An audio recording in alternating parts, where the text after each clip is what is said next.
په دې تیر هفته کې د دارالعلوم کراچۍ یو مفتی صاحب دی، مفتی عبدالرؤف سکروي صاحب دامت برکاتهم العالیه،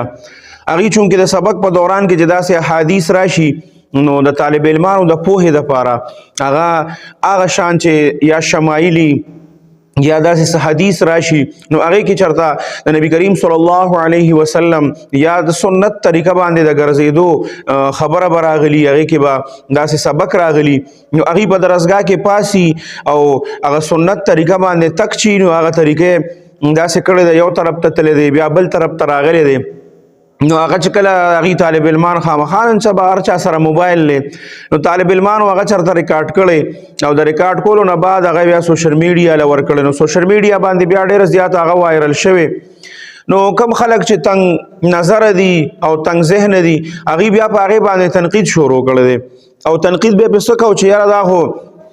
نبی کریم صلی الله علیه وسلم په شان دی وی چې دا هغه شان تګي کړي دي نو مونږ چې دا څه کوو نبی کریم صلی الله علیه وسلم څومره سنت چې دي دا خو څوک هم د نبی کریم صلی الله علیه وسلم په شان بعینه نشي کولی،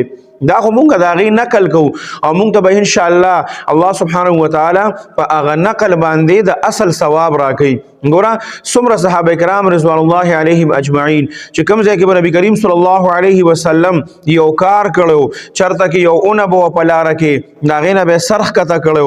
داسې به تېرېدل یا به نبی کریم صلی الله علیه وسلم هلته کې یو عمل کړی نو هغه صحابه کرام پې دومره عاشقانو چې هغې به هغه ځای ته ورسېدل نو هم هغه شان کار او مغه شان عمل به هلته کې کو نو دا نبی کریم صلی الله علیه وسلم سره د محبت نښه ده، په دې باندې اعتراض نه دی کول پکار. دا باقاعده دا چې په حدیثو کې راغلي نو خامخا څه نه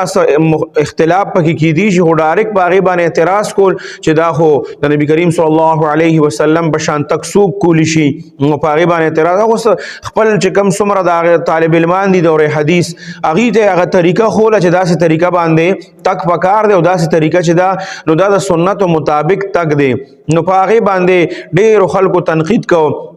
او کم چې د هغه معتقدینو چا ورسره محبت دی سې شاګردانو هغه په هغې باندې خوشحاله شو چې وګوره زموږ استاد محترم ته الله په حدیثو باندې دومره عبور ورکړی دی دومره عبور ورته حاصل دی چې بالکل له حدیثو نه هغه طریقه راواغسته او په هغه طریقه باندې باقاعده طالب علمانو ته هغه څیز مخې ته کو او بعض یاد ساتئ ګورئ کم څیز چې